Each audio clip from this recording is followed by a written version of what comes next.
Bonjour et bienvenue à tous pour la vidéo de l'occasion de la semaine.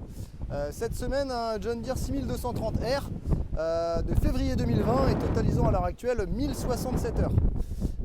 Donc en ce qui concerne maintenant le tracteur, on est donc sur les pneus avant, une monte de marque Trelleborg. La cote est de 670-30. En ce qui concerne l'usure, on est en dessous de 20%. Le tracteur n'a que 1000 heures. En ce qui concerne l'arrière, on est aussi sur une monte de marque Trelleborg et la cote est de 710-70-42. Similaire à l'avant, l'usure est très faible, aux alentours de 20%. Le tracteur dispose de masses de roues à l'arrière de 250 kg de chaque côté. Voilà.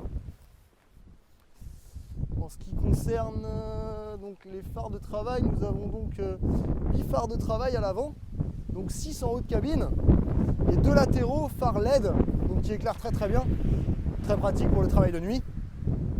Le tracteur est équipé du pont avant suspendu John Deere TLS, donc pour un grand confort de route. Un relevage avant premium, donc avec une prise isobus pour les outils avant, prise phare, une prise hydraulique, un retour libre. Et donc étant donné que c'est un relevage premium, il y a aussi donc les boutons de montée et de descente du relevage, donc très pratique pour pouvoir relever et descendre les outils depuis l'extérieur du tracteur. Voilà.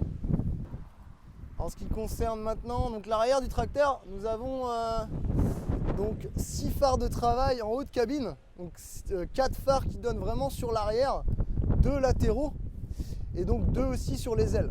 Donc comme à l'avant, ce qui permet vraiment une bonne visibilité par travail de nuit ou temps très sombre.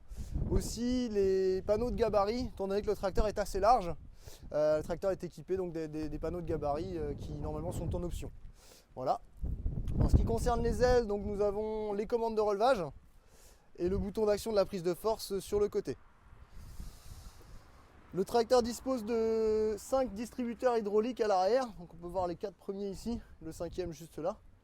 Une prise isobus, le tracteur dispose aussi des freins pneumatiques, donc très pratique pour, notamment pour les remorques.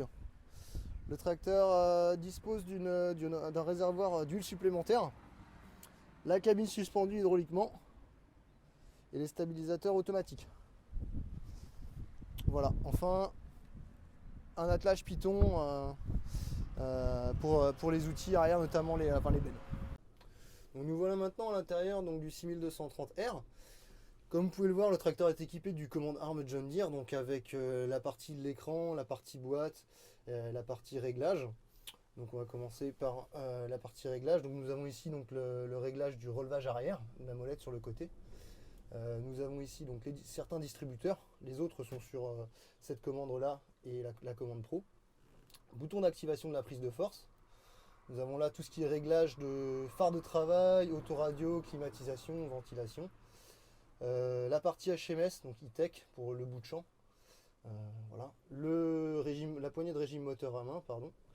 La boîte Autopower Command Pro avec donc levier multifonction et qui permet donc de configurer et de mettre distributeur, relevage, enfin diverses fonctions à votre guise sur ce levier.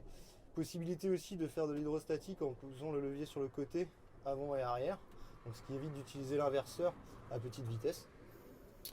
Donc la console 4600 qu'on peut contrôler à l'aide de la molette et des boutons en dessous, ou alors tactile directement, donc en appuyant sur l'écran.